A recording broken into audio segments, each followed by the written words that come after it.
Hello friends, how are you? Fine? Okay. હવે આપણે ગયા લાસ્ટ લેક્ચરમાં જેના વિશે વાત કરેલી હતી એ ટોપિક હતો બીજનું સ્વરૂપ. મિત્રો, મેં તમને 3 વસ્તુ યાદ રાખવાની કીધી હતી અને ખાસ તौर પર 2 કે ડેલ્ટાનું મૂલ્ય 0 કરતાં મોટું હોય તો દ્વિઘાત સમીકરણના બીજ વાસ્તવિક અને ભિન્ન મળે છે અને એના સબટાઇટલ પણ સમય અને અસમયના આપેલા હતા, એ થોડોક રિફર કરી લેજો. બીજી એક વાત લખી હતી, ડેલ્ટા બરાબર 0 હોય તો દ્વિઘાત સમીકરણના બીજ વાસ્તવિક અને સમાન મળે છે. એટલે કે મિત્રો એનું બીજું નામ છે, અને ખાસ યાદ રાખજો, બોર્ડમાં પૂછી પણ નાખે, આવૃત બીજ. અને એમાં બીજી એક વાત કરી લેતી, બીજનું મૂલ્ય -b/2a મળે છે. એ હું તમને આગળ હવે નેક્સ્ટ લેક્ચરમાં અથવા તો આમાં આવી જાય તો આમાં પણ સમજાવી દઈશ. અને ત્રીજી વાત કરેલી હતી, ડેલ્ટાનું મૂલ્ય <0 હોય તો દ્વિઘાત સમીકરણના વાસ્તવિક બીજ અસ્તિત્વ ધરાવતા નથી. તો મિત્રો આનાથી હવે એક સ્ટેપ આગળ આપણે બીજનું સૂત્ર, હા બીજનું પણ સૂત્ર હોય અને કેવું હોય એ શીખવાનું છે અને બીજના ગુણધર્મો વિશે ચર્ચા કરવાની છે. આપણા ટેક્સ્ટબુકમાં એ નથી, પણ એનાથી થોડુંક પર જઈ અને સાબિતીઓ લેશું આપણે, તો તમને ખ્યાલ આવે કે સૂત્ર કેવી રીતે બને છે. મિત્રો, શા માટે એવો સવાલ થવો જરૂરી છે. હા, જે ચેપ્ટર હું લઉં છું એમાં જ્યાં રીઝન હશે, જેની સાબિતી મળી શકતી હશે, એ હું તમને સાબિતી સાથે કહીશ કે આ સૂત્ર આના ઉપરથી આવેલું છે. સ્વીકારી લેવાની ભાવના હોવી જોઈએ, હા હું ના નથી પાડતો, પણ જ્યાં સમજી શકાય એવી વાત હોય તો એ સમજવાનો પ્રયત્ન કરવો. તો હવે આપણે આજે ચર્ચા કરશું બીજનું સૂત્ર. નેક્સ્ટ આપણો ટોપિક એ રહેશે બીજનું સૂત્ર. એટલે કે સૂત્રની રીતમાં શ્રીધર આચાર્યએ જે શોધી હતી એ, કે જેનો ટોપિક આપણે વિવેચક એટલે કે ડેલ્ટા ભણી ગયા છીએ ગયા નેક્સ્ટ લેક્ચરમાં, તો શ્રીધર આચાર્યએ જે સૂત્રની રીત આપી છે એના પરથી બીજ કેવી રીતે મળે તે બીજનું સૂત્ર. અને બીજના સૂત્ર પહેલાં આપણે લઈ લઈએ એની સંજ્ઞા. તો સંજ્ઞાની વાત કરીએ તો સંજ્ઞા તરીકે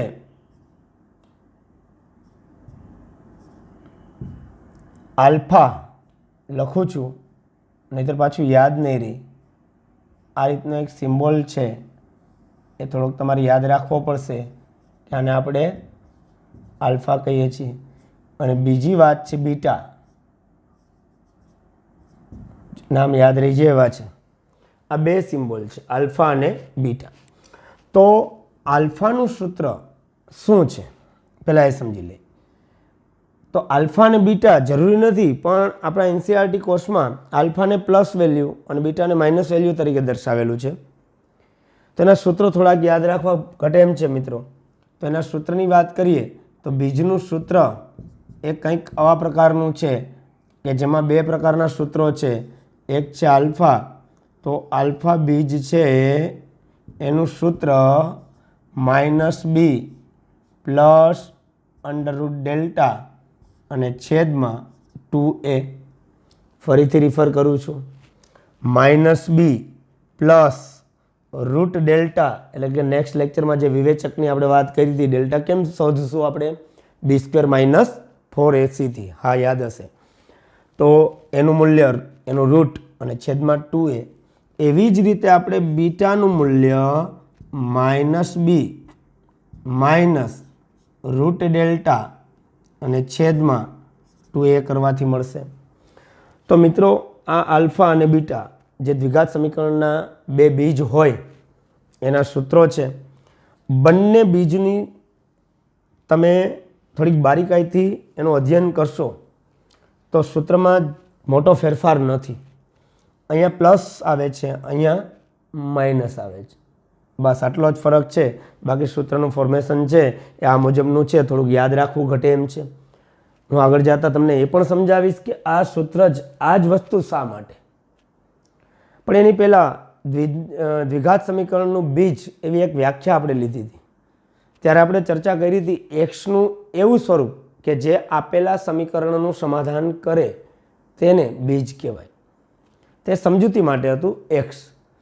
મિત્રો જરૂરી નથી X Y Z okay U V T M કોઈ પણ સંજ્ઞા લઈ શકાય બીજમાં. એટલે સમજાવવા માગું છું કે તમે સમજી શકશો કે આપણે એક ઉદાહરણ લઈ લઈએ. માની લો કે આપણે એક ઉદાહરણ લીધું છે 5x² પ્લસ 7x પ્લસ 10 બરાબર 0. તો આમાં બીજ કોણ હશે? તો આમાં આપણે બીજની વાત કરીએ તો એ બીજ એટલે કે આમાં આપણે એક્સનું મૂલ્ય મળશે. એવી જ વાત આપણે આમ કરીએ કે 5y² 7y પ્લસ 10 બરાબર 0. એટલે કે એક્સ ચલવાળું દ્વિઘાત સમીકરણ છે તો એના બીજની કિંમત એક્સ તરીકે રજૂ થાય. આ વાય ચલવાળું દ્વિઘાત સમીકરણ છે તો એનું બીજ છે એ વાય તરીકે રજૂ થાય. માની લો કે આ જ વસ્તુ આપણે ટીમાં લખીએ 5t² 7t પ્લસ 10 = 0. તો એનું બીજનું સ્વરૂપ ટી સ્વરૂપે રજૂ થશે. હજી એક્સટેન્ડ હજી વાત કરીએ કે આ આપણે માની લો કે દ્વિઘાત સમીકરણ આપણે આ રીતે મળ્યું 5m² પ્લસ 7m પ્લસ 10. તો એનું બીજ આપણે એમ તરીકે રજૂ કરશું કારણ કે એમાં મુખ્ય ચલ એમ છે, આમાં મુખ્ય ચલ ટી છે, અહીંયા વાય અને એક્સ. એવી રીતે સમીકરણ ક્યારેક આવા પણ તમને મળી શકે 5u² 7u પ્લસ 10 = 0. તો મિત્રો આમાં મુખ્ય ચલ કોણ છે? તમે સમજી શકો છો કે આ સમીકરણ દ્વિઘાત સમીકરણ જ છે, એક ચલવાળું જ છે, પણ એમાં યુ મુખ્ય ચલ છે એટલા માટે આપણું બીજ કેવી રીતે રજૂ થશે? યુ તરીકે. એનો મતલબ કે આ જે બીજની અલગ અલગ સંજ્ઞાઓ છે એ સમીકરણને આધારે નક્કી થાય છે કે સમીકરણમાં એક્સ હોય તો એક્સ વાય યુ. અને આ જે બધા સમીકરણના બે બીજ મળે છે એ બે બીજમાં પ્લસવાળી કિંમત ધરાવતું હોય તો એ આલ્ફા છે અને માઇનસવાળું તો બીટા છે. એટલે કે આપણે આને એમ લખી શકીએ કે આપણે માની લો કે એક્સ બરાબર આમ લખી શકીએ -b plus or minus √δ/2a. જો અત્યારે આ સમીકરણમાં ઘાત 2 છે તો આપણને ખ્યાલ છે બીજ 2 મળશે, દરેકમાં 2 બીજ મળશે. એ 2 બીજ કયા? તો કે આ સૂત્ર દ્વારા મેળવેલા 2 બીજ એટલે કે પ્લસ કિંમત સાથે તો આલ્ફા બીજ, માઇનસ કિંમત સાથે તો બીટા બીજ, અને આલ્ફા અને બીટા બીજને આપણે એક્સની કિંમતો કહી શકીએ. એવી રીતે આ સમીકરણ હોય તો તમે સમજી શકો તો ત્યારે આલ્ફા અને બીટા દ્વારા જે કિંમતો મળે એ કોની કિંમત હશે? ટીની. તો તમે સમજી ગયા હશો કે જે પ્રકારનું તમારી સામે સમીકરણ આવે એમાં મુખ્ય ચલ કોણ છે? ટી છે, યુ છે, એમ છે, એક્સ છે. એ આપણી બીજની કિંમતો હશે. એટલે કે એ આપણે એક્સ બરાબર યુ બરાબર એમ કરીને કિંમતો લખી શકીએ. કોના દ્વારા? આલ્ફા અને બીટાના સૂત્ર દ્વારા જે બે કિંમતો મળે છે એની હું વાત કરું છું. અને એના એક્ઝામ્પલ આપણે જોશું એ તમને સમજાઈ જાય. હવે તો આજે આપણે એક સંજ્ઞા સૂત્ર અને આ થોડાક એક્ઝામ્પલ આપી દીધા, એની ચર્ચા કરી છે. હવે એક આપણે વસ્તુ સમજવાની છે ને મિત્રો, હા બહુ ઇન્ટરેસ્ટિંગ વસ્તુ છે કે તમે બહુપદી ભણી ગયા છો. એ બહુપદીમાં તમને આવે છે બે બીજોનો સરવાળો. બે બીજોનો સરવાળો એ શું હોય? કોઈને યાદ છે? લખું છું. બે બીજનો સરવાળો એટલે કે આપણે એક નવો પોઈન્ટ લઈ લઈએ તો એ બે બીજોના સરવાળાની વાત કરીએ તો તમે આવું લખતા હશો આલ્ફા પ્લસ બીટા બરાબર -b/a.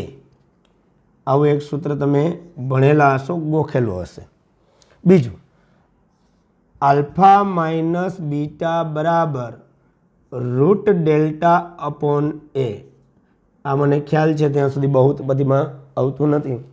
અને ત્રીજી વસ્તુ આલ્ફા ગુણ્યા બીટા બરાબર સીના છેદમાં એ. તો આ દ્વિઘાત બહુપદીના બે બીજોનો સરવાળો માઇનસ બી અપોન એ થાય. બે બીજોની બાદબાકી રૂટ ડેલ્ટા અપોન એ થશે અને બે બીજોનો ગુણાકાર સી અપોન એ થશે. આવું બધું તમે ભણેલા હશો. પણ આ સૂત્ર ક્યાંથી આવ્યા છે એ દોસ્તો તમે જાણો છો? આપણી એનસીઆરટી બુકમાં એ હશે નહીં, પણ આપણે થોડુંક એક્સટેન્ડ તમને મેં આગળ જ કીધેલું છે કે થોડુંક ડીપમાં જઈને ભણાવશું એટલે તમે થોડા કંટાળી ન જતા. પણ એ વધારાની જે વસ્તુ તમે શીખેલી હશે તો ક્યાંય ને ક્યાંય કોઈ પણ ફેરવીને ક્વેશ્ચન પૂછવામાં આવે ત્યારે તમને એનો આઈડિયા આવશે, કારણ કે એ વસ્તુ તમારા મગજમાં એક ક્લિયર થઈ ગયેલી હશે, સમજેલી હશે. મિત્રો હું તો તમને એ પણ કહું કે આલ્ફા અને બીટા તમને ક્વેશ્ચન ના થયો કે આલ્ફા અને બીટાના સૂત્રો સાહેબે એમનેમ કેમ લખી નાખ્યા? મિત્રો આની સાબિતી પણ નથી. તો આપણે આ સાબિત આપણે કરશું કે આ બીજ કેવી રીતે આપને મળે છે, એટલે કે આ સૂત્રની સાબિતી પણ કરશું. પણ આગળ જઈને અત્યારે જે વાત કરવા જઈ રહ્યો છું એ બે બીજનો સરવાળો બાદબાકી અને ગુણાકારની આપણે ચર્ચા થાય છે. તો આટલું તમે આ નોટમાં નોટ ડાઉન કરી લેજો. હવે આપણે આનાથી હવે આગળ સાબિતીની વાત કરશું. તો સાબિતીમાં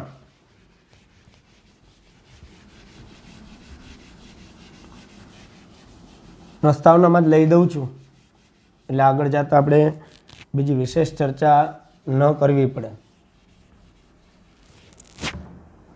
તો હવે પછીનો નેક્સ્ટ પોઈન્ટ જ બનાવી નાખો કે સાબિતીઓ.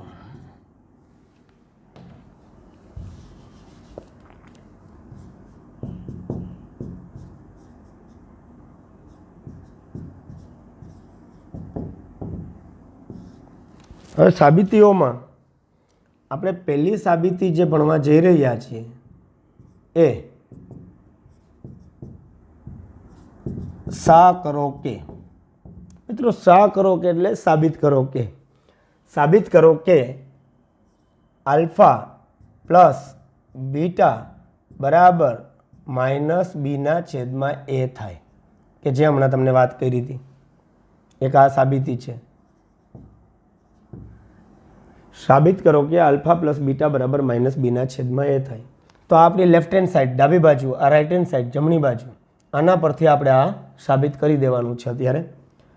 તો આપણે અહીંયા લખશું કે અહીંયા આપણી લેફ્ટ હેન્ડ સાઈડ એટલે કે ડાબા શું છે તો કે આલ્ફા પ્લસ બીટા. સમજો મિત્રો, સમજાઈ જાય એવું છે. એક વખત સમજી લીધા પછી તમારે બુકમાં પહેલી ફેરબુક તમે લખેલી હશે એ સાઈડમાં મૂકી અને કોઈ એક પેજમાં તમારા સાબિતી તમારી રીતે જાતે લખવાની છે. ભૂલ પડે તો જોવાનું છે ક્યાં ભૂલ છે આપણી, તો તમને સાબિતી આવડી જશે.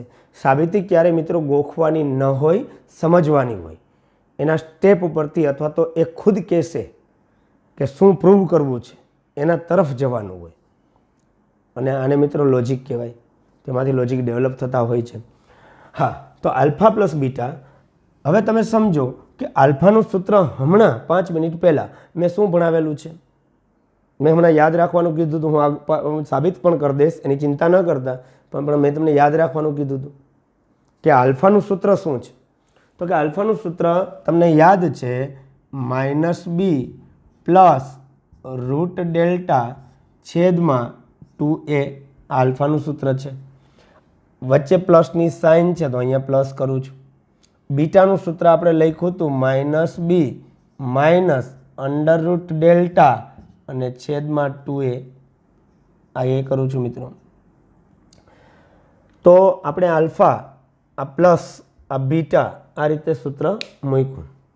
હવે સ્વાભાવિક છે તમે 9મા ધોરણમાં આવી વસ્તુ આવે જ્યારે અંશછેદ આવતા હોય તો ત્યારે આપણે લસા લેતા હોય. ઓકે, કેના જેવી પેટર્ન છે સમજાવી દઉં. આપણે કંઈક આવું માની લો કે તમને આવ્યું 1/5 પ્લસ 7/5. ઓકે,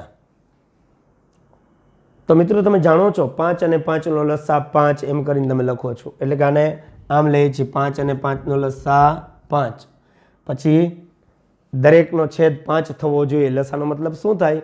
બંનેનો છેદ 5 5 છે તો લસા પણ 5 થશે, તો દરેક પાસે 5 હોવા જોઈએ. 5 અને 10 હોત તો લસા 10 થાત, તો દરેકનો છેદ 10 બનવો જોઈએ, એમ બોલવું પડે. તો અત્યારે 5 અને 5નો લસા 5 છે તો કોઈને કાંઈ ગુણક વડે ગુણવાનું થતું નથી, એટલે આપણે 1 + 7 આમ લઈએ છીએ આવી રીતે. ઓકે, સ્ટાઇલ એ જ છે. અહીંયા મિત્રો શું છે? આ 2a. અહીંયા પણ શું છે? 2a. તો 2a અને 2aનો લસા આની જેમ આપણે જેમ 5 અને 5નો લસા 5 લખ્યો છે એ પ્રમાણે 2a અને 2aનો લસા કેટલો થશે? 2a એ પહેલાં લખી નાખશું. તો અહીંયા 2aનો લસા 2a, જેવી રીતે 5 5નો લસા 5 હતો. હવે શું કીધું હતું આપણે અહીંયા કે કોઈ અંશને ગુણવાની જરૂર નથી, કારણ કે બંનેના છેદમાં 5 છે, જે લસાના મૂલ્ય જેટલું જ મૂલ્ય ધરાવે છે. તો અહીંયા પણ એ જ છે. આપણે અહીંયા 2a આપ્યું છે તો કોઈને કાંઈ ગુણવાની જરૂર નથી, પણ આપણે કાઉન્સમાં લખશું ભૂલ ન પડે એટલા માટે કે આ પહેલું પદ પ્લસ બીજું પદ. સમજો મિત્રો, અહીંયા ભૂલ ન થાય. પહેલું પદ કાઉન્સમાં પ્લસ બીજું પદ, કારણ કે અહીં માઇનસ હોય તો તમે સમજી શકો નિશાની બદલે. એ હવે આપણે માઇનસવાળા સાબિતીમાં એ વસ્તુ કરવાની થશે. અત્યારે કાઉન્સ ખોલી નાખો. કાઉન્સ ખોલો મીન્સ આ -b plus √δ plus minus -b plus minus -√δ છેદમાં શું આવશે? 2a. હવે આ પદની વાત કરીએ તો અહીંયા +√δ છે, અહીંયા -√δ છે, એટલે કેન્સલેશનમાં જતા રહેશે. એને આપણે પ્લસ માઇનસ છે વેલ્યુ, એટલે 0 થઈ જશે અથવા તો કાઢી નાખશું. -b છે, અહીંયા -b છે, -b એટલે આ ટાઈપની વાત થઈ. -5 -2 તો -5 -2 તો આપણે -7 લખીએ છીએ. શું કામે? તો કે એમાં બંનેમાં નિશાની સરખી છે, તો સરખી નિશાની હોય તો એ જ આવે અને અંકોનો સરવાળો થાય, એટલે કે સસપો. આને બોલાય સસપો. સસપો એટલે સરખી નિશાનીવાળા પદોનો સરવાળો કરવો અને પોતાની નિશાની લેવી. પોતાની નિશાની એટલે માઇનસ. તો આ સસપોનો રૂલ હું એવી રીતે ઓળખું છું આને. અને એક વિભામોનો રૂલ છે. વિભામો એટલે આ રીતે -7 + 3. તો આ રૂલને હું વિભામો કહું છું. વિભામો મીન્સ વી એટલે વિરુદ્ધ નિશાની. હા, તો બાદ બાકી કરવી અંકોની. 7માંથી 3 જાય તો 4, અને એટલે મોટાની નિશાની. આ અંકોમાં વેલ્યુ સાથે નહીં જોવાનું, નિશાની સાથે નહીં જોવાનું, ખાલી અંક જોવાના. અંકોમાં મોટું કોણ? 7, તો નિશાની માઇનસ, તો -7 4 જવાબ આવે. ઓકે, આ વસ્તુ હોય +7 -3 તો આ ત્યારે પણ વિરુદ્ધ નિશાની છે, એટલે અંકોની બાદબાકી થાય 4, અને મોટા પદની નિશાની. આ બંનેમાં મોટું કોણ? નિશાની બંધ કરી દેવાની, નહીંતર શું છે +7 ને -3 અથવા તો -7 છે +3 કરતાં નાના છે એમ તમે સંખ્યા રેખાને આધારે જોશો, એમ નહીં જોવાનું. 7 ને 3માં મોટું કોણ? 7, નિશાની પ્લસ, આનો આન્સર +4 આવે. તો આન્સર સાચા છે. મિત્રો, આમાં ઘણી ભૂલ પડતી હોય. એવી જ રીતે -7 -3 તો અથવા તો +7 +3 તો આ નિયમને હું સસપો કહું છું. ટૂંકી રીતે સમજી લઈએ થોડુંક. આવું બધું આવડતું જ હોય બધાને, પણ ભૂલ ન પડે એટલે. સસપો એટલે સરખી નિશાની હોય. પહેલો સ એટલે સરખી નિશાની, સ એટલે સરવાળો કરવો. આ કેટલો થાય? 10, અને પો એટલે પોતાની નિશાની મૂકી દેવી. આ સરખી નિશાની, તો સરવાળો કરવો એટલે કે 10 અને પોતાની નિશાની મૂકી દેવી. એટલે ક્યારેય પણ તમારે મેથ્સમાં ભૂલ નહીં પડે. એટલે આ બે વસ્તુ છે, જો ન ખ્યાલ હોય તો લખી નાખું છું. સસપો કયો ગુણધર્મ? સસપો. બુકમાં નથી હો, આ બનાવેલો છે. સ એટલે સરખી નિશાની, સ એટલે સરવાળો, અને પો એટલે પોતાની નિશાની મૂકી દેવી. વી બા મો વિરુદ્ધ નિશાની હોય તો અંકોની બાદબાકી કરી નાખવી, અને મો એટલે મોટાની નિશાની મૂકી દેવી, એટલે ક્યારેય પણ મેથ્સમાં ભૂલ નહીં પડે. તો આ તો એક વસ્તુ તમારે વચ્ચે આવી ગયું એટલે મેં લીધું છે, અને કોઈ બીજી રિક્વાયર્ડ નથી. હા, આપણે ક્યાં પહોંચ્યા હતા? -b અને -b.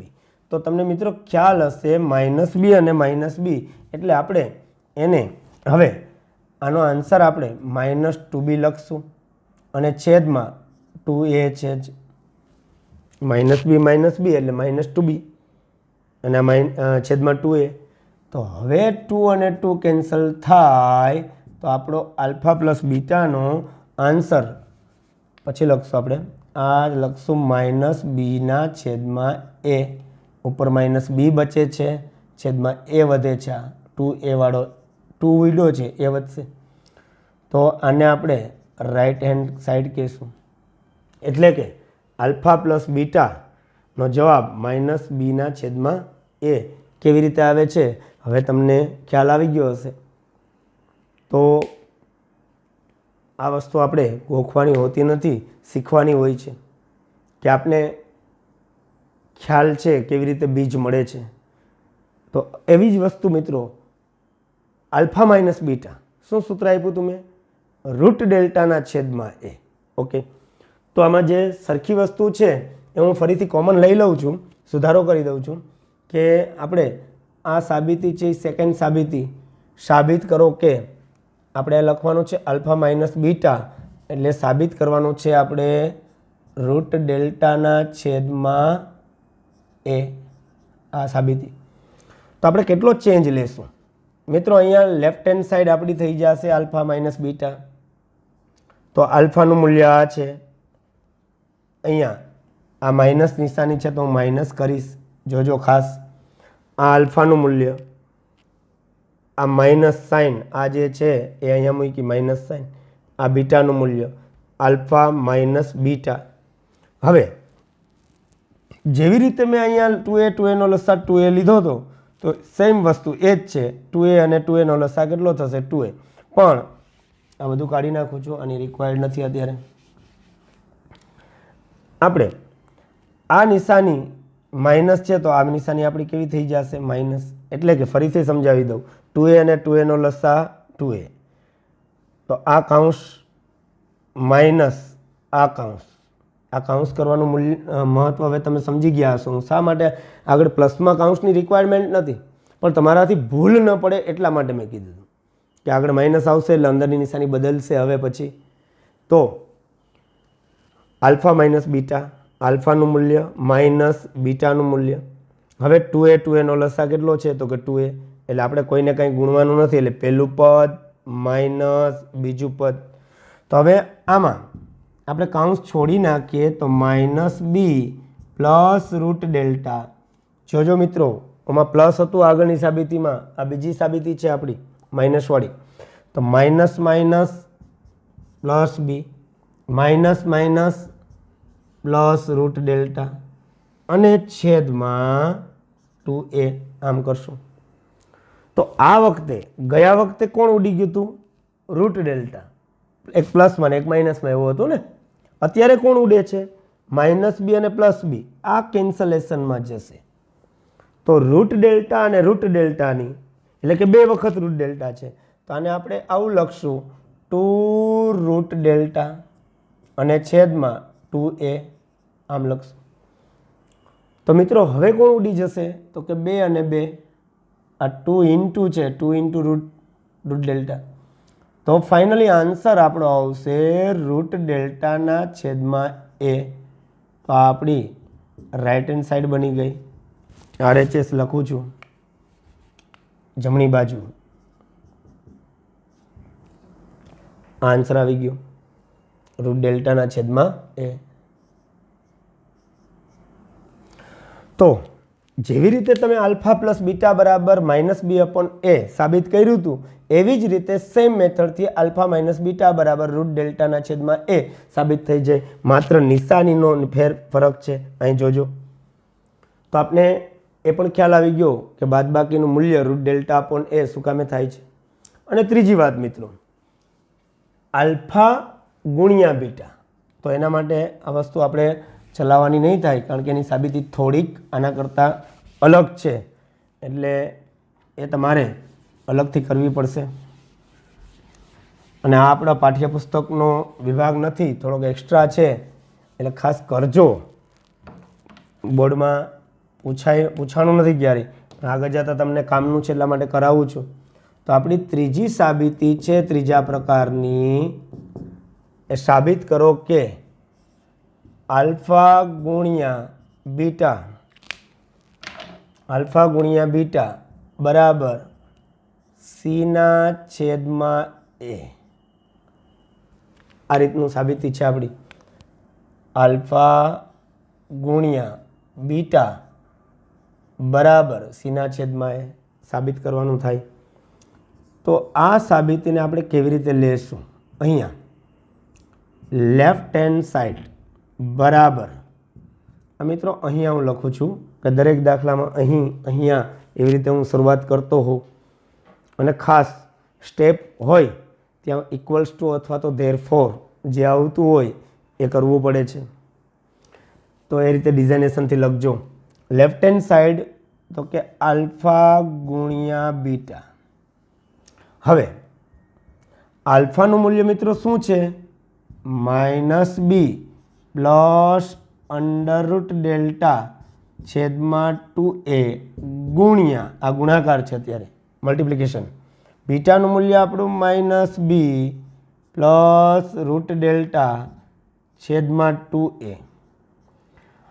હવે આગળ જે તમે શીખ્યા છો એ alpha plus beta, alpha minus beta, એટલે કે સંખ્યાઓની બેઝિક ક્રિયાઓ વિશે શીખ્યા છો, કે જેમાં અંશછેદ હોય તો તમે લસા લઈને આગળ વધી શકો છો.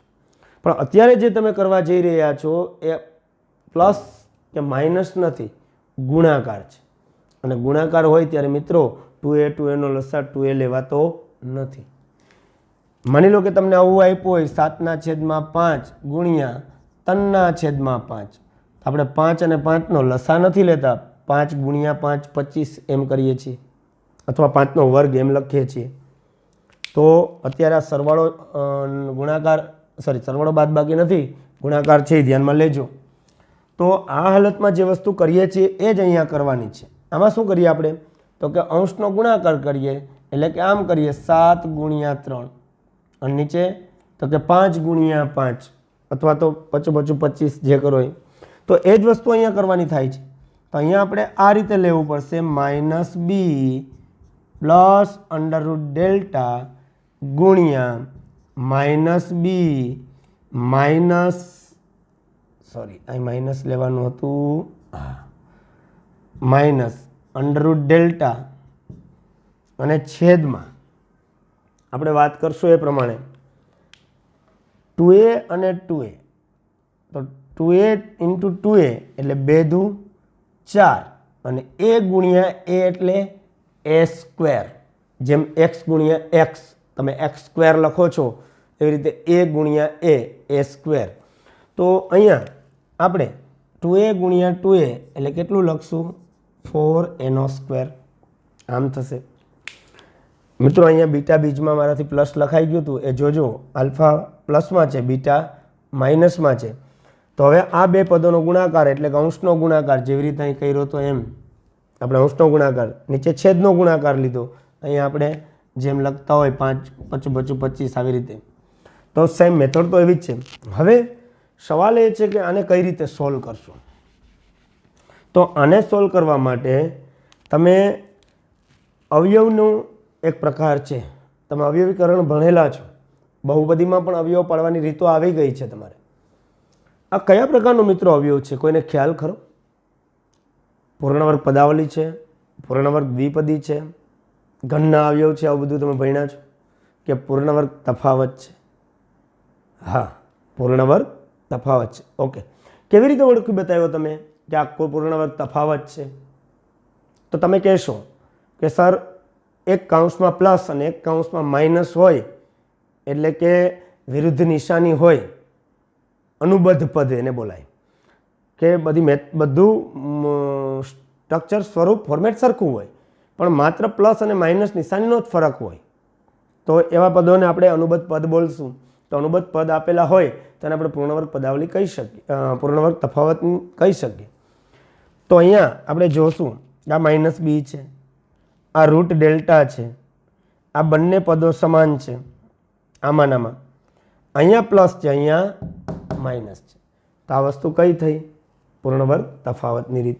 એટલે કે તમે આવું બધું ભણી ગયા છો કે એ માઇનસ બી, અથવા તો પહેલાં પ્લસ લખું છું અને એ માઇનસ બી, આ રીતે આનો અવયવ કેવી રીતે તમે બનાવો છો? એક પ્લસવાળો કૌંસ, એક માઇનસવાળો કૌંસ. આ પેલું પદ એ, તો એ જ છે એટલે આ વસ્તુ જ ત્યાં છે. બીજું પદ બી, એ રૂટ ડેલ્ટા છે તો આમાં પણ બી છે, વચ્ચે ખાલી પ્લસ અને માઇનસનો ફેર છે. તો આને આપણે કેવી રીતે લખીએ છીએ? તો કે એનો વર્ગ બીનો વર્ગ, માઇનસવાળા કૌંસનો દરેક પદનો વર્ગ લખી નાખીએ છીએ. પહેલા પદનો વર્ગ માઇનસ બીજા પદનો વર્ગ, એટલે કે આનો આન્સર તમે એ સ્ક્વેર બી સ્ક્વેર આવો કરો છો. તો સેમ મેથડ અહીંયા આપણે શું કરશું? તો કે અહીંયા પહેલું પદ એટલે કોણ આપણું? ત્યાં તો એ હતું, બરોબર છે, તો મેં તમને સમજૂતી માટે આપ્યું છે. અહીંયા આપણું પહેલું પદ એટલે કોણ? તો કે પહેલું પદ સર માઇનસ બી છે. ઓકે, તો માઇનસ બીનો સ્ક્વેર કરશું. પછી નિશાની કઈ લેવાની છે? આ કૌંસ પસંદ કરવાનો, આ કરવાનો છે, આ કૌંસ એટલે નિશાની માઇનસ પસંદ કરવાની છે. તો એ જ વસ્તુ, પહેલા પદનો વર્ગ માઇનસ બીજા પદનો વર્ગ. હવે તો બીજું પદ કોણ? તો કે બીજું પદ રૂટ ડેલ્ટા છે, એટલે આપણે આમ કરવું પડશે, રૂટ ડેલ્ટાનો વર્ગ અને છેદમાં 4a². તો અહીંયા આપણે પહોંચ્યા.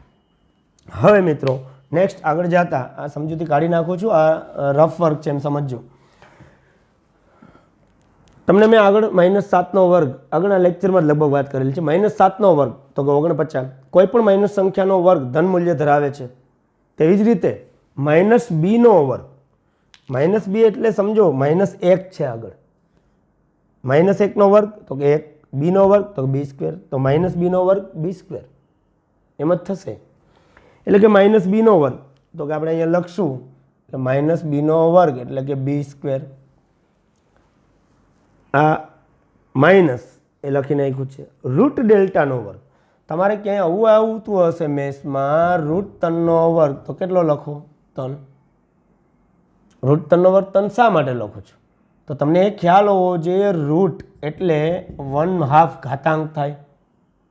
એટલે આને હકીકતે કેમ લખવામાં આવે છે? સમજૂતી છે કે 3/1/2 ઘાત. આ રૂટ કાઢી નાખ્યું, જો આ રૂટ કાઢ્યું એટલે ઘાત કેટલી લખી? 1/2. તો 3/3 આ રૂટ કાઢ્યું એટલે 1/2, અને હજી એની ઉપર ઘાત કેટલી છે? 2. તો તમે આ વસ્તુ છઠ્ઠા સાતમાં ભણી ગયા, ઘાતે ઘાતનો ગુણાકાર થાય. તો આને કેવી રીતે હેન્ડલ કરશો? 3/1/2 ગુણ્યા 2, ઘાતે ઘાતનો ગુણાકાર કરો છો તો આ 2 ઉડી જશે, એટલે 3/1 ઘાત એટલે ફાઇનલી 3. તો રૂટ 3નો સ્ક્વેર 3 કેવી રીતે થાય છે મેં સમજાવ્યું છે તમને. તો રૂટ 5નો સ્ક્વેર 5, રૂટ 7નો સ્ક્વેર 7. ઓકે, તો કોઈ પણ રૂટ સંખ્યાનો વર્ગ છે એ ખુદ પોતે હશે. તો રૂટવાળી સંખ્યા હશે એનો વર્ગ કરો તો એ સંખ્યા મૂળ પોતે હશે. એટલે જેવી રીતે રૂટ 3નો વર્ગ એ 3 છે, રૂટ 5નો વર્ગ એ 5 થશે. એવી રીતે રૂટ ડેલ્ટાનો વર્ગ, જો મિત્રો ખાસ સમજજો, -bનો સ્ક્વેર પ્લસ b². આ માઇનસ તો કે આ માઇનસ, રૂટ ડેલ્ટાનો સ્ક્વેર આ મેથડથી ડેલ્ટા, અને છેદમાં આપણે 4a² તો લઈ આવીએ છીએ આગળના. આ 2a નો ગુણાકાર 4a² થતો હોય તો આ કાઢી નાખું છું, સમજૂતી છે. હવે તમે જાણો છો આ b² નું b², આ ડેલ્ટા આગળનો લેક્ચર યાદ કરો, સ્પેશિયલ વિવેચકનો લેક્ચર મેં લીધેલો છે 4.3 લેક્ચર, સ્વાધ્યાય નંબર નથી એ 4.1 4.2 એ બધા લેક્ચરના નંબર છે. અત્યારે પ્રસ્તાવના જ ચાલે છે. આ 4.4 આ જે વિડીયો લેક્ચર આવે છે તમારી પાસે એ પણ પ્રસ્તાવના જ છે. હજી 4.5 બને તો એ પ્રસ્તાવના જ થશે. તો આપણે તો ચેપ્ટર ચાલુ કરવાનું હજી બાકી છે. ચેપ્ટર સ્ટાર્ટ કર્યું છે, પ્રસ્તાવના ચાલુ રાખી છે કે જેથી કરીને આખો ચેપ્ટરની પ્રસ્તાવના એટલે કે તમને આખા ચેપ્ટરનો સાર મળી જાય. પછી આપણે શાંતિથી સ્વાધ્યાયના દાખલા ગણશું, એ તમને સમજાઈ જશે. ડેલ્ટાનું વિવેચક વિવેચકનું સૂત્ર શું હતું? b² - 4ac. આગળના વિડીયોમાં હાઇલાઇટર પણ આપેલું છે મેં, અને બોર્ડમાં પૂછાય એવી વાત કરેલી છે, અને છેદમાં 4a². તો આપણે અહીંયા ડેલ્ટાનું મૂલ્ય મૂક્યું છે, અને રીઝન નોટ આપવું હોય તો મેથ્સમાં આવી રીતે 3 ટપકા આપવા, પણ ઉલટા, તેથી નહીં, આવી રીતે 2 ઉપર 1 નીચે. કારણ શું? તો કે ડેલ્ટા બરાબર b² - 4ac હોવાથી આવી રીતે લખાય. કારણ બતાવી શકાય કે આ ડેલ્ટાનું મૂલ્ય આપણે આ મૂક્યું છે, તેનું રીઝન બતાવવું પડે કે એ સૂત્ર છે. હવે કાઉન્સ ખોલો. કાઉન્સ ખોલશો એટલે b² માઇનસ ફરીથી b² માઇનસ માઇનસ પ્લસ, એટલે કે માઇનસ આગળ જ્યાં પણ આવે ત્યારે કાઉન્સ કરી નાખવો એટલે ભૂલ ન પડે. તો માઇનસ માઇનસ પ્લસ આ શું થશે? 4ac, અને છેદમાં 4a². હવે આ પ્લસ b² માઇનસ b² અત્યારે કેન્સલ થશે, તો આ આન્સર. હા મિત્રો, ખાસ ઘણાને ટેવ હોય આ 2 કેન્સલ કર્યા પછી આ 4 4 સારી કે કેન્સલ કરી નાખો, એમ નથી થતું. એક વખત બેઝિક ક્રિયામાં તમે કેન્સલેશન આપ્યું પછી રિમેનિંગ પાર્ટ હોય, એટલે કે વધેલો ભાગ, એ તમારે અલગથી રજૂ કરવો પડે, અને પછી ફરીથી ઉડી જતો હોય તો એ કેન્સલ કરી નાખવું. તો આ ખાસ ધ્યાન રાખજો. એટલે કે આમ નથી ઉડાડવું આપણે, 4 4 જાય છે એવી રીતે. અત્યારે b² કેન્સલ થયા છે, તો આન્સર શું વધ્યું અંશમાં? તો કે 4ac, અને છેદમાં શું વધ્યું? તો કે 4a². આમ તો હવે આ 4 4 કેન્સલ થઈ જશે. અહીંયા a એક વખત છે, આ a એક વખત છે, અહીંયા a 2 વખત છે, a². તો એક વખત એ કેન્સલ થઈ જશે, છેદમાં એક વખત તો એ વધશે કે નહીં? કેવી રીતે? આ એ છેદમાં a × a, એક કેન્સલ થઈ જશે, છેદમાં એ વધશે કે નહીં? એમાં તો આપણે એને આ રીતે રજૂ કરશું, એ જાય વર્ગ જાય, એટલે કે એ બચ્યો છે ત્યાં, એ જાય વર્ગ જાય, એક એ બચ્યો છે ત્યાં. તો અંશમાં શું વધ્યું? c. છેદમાં શું વધ્યું? એક એ બચ્યો છે. જો તો આનો આન્સર શું આવશે? c/a. તો અહીંયા આપણે રાઈટ હેન્ડ સાઈડ લખી નાખશું. તો મિત્રો, આ 3 પ્રકારની સાબિતી, આ ત્રીજા પ્રકારની સાબિતી આલ્ફા ગુણ્યા બીટા c/a, જે બહુપદીમાં તમે યુઝમાં લ્યો છો, અને આગળ જતાં આપણે MCQ અને દાખલામાં પણ યુઝમાં લેવાનું છે, અને એના આધારે નાના નાના ક્વેશ્ચન MCQના ટૂંક જવાબી પ્રશ્નો બનાવી શકાય છે. તો આ 3 સાબિતી જે આપણે ટેક્સ્ટબુકમાં નથી પણ આપણે કરાવી છે, થોડીક ધ્યાનમાં લેજો કે સૂત્રો તારવી દીધા જ શા માટે, અને સૂત્રો ખાસ યાદ રાખજો મિત્રો. હવે આગળના લેક્ચરમાં આલ્ફાનું સ્વરૂપ, બીટાનું સ્વરૂપ આ જ શા માટે છે એની એક સાબિતી છે, એની ચર્ચા આપણે કરશું. અને આ સરવાળા બાદબાકી અને ગુણાકાર ઉપરના થોડા ઘણા દાખલા લેશું કે જેથી કરીને તમને ખ્યાલ આવે કે આનો ઉપયોગ સર ક્યાં કરવા માગે છે. અને પછી પ્રસ્તાવનાનો એક નેક્સ્ટ લેક્ચર લગભગ બનશે મને ખ્યાલ છે ત્યાં સુધી, અને પછી આપણે સ્વાધ્યાય તરફ જતા રહેશું, અથવા તો કોઈ એક્ઝામ્પલો નવા મળશે તો એની વિશે ચર્ચા કરશું. તો અહીં સુધી આપણે આ લેક્ચરને રાખીએ. તો આ વસ્તુ તમે બોર્ડમાં ફેસબુકમાં ઉતારી લેજો. તો આજનો લેક્ચર અહીંયા આપણે સમાપ્ત કરીએ છીએ. જો એ લેક્ચર તમને ગમ્યો હોય તો લાઈક, શેર, સબસ્ક્રાઈબ કરજો. Okay, thank you. અસ્તુ.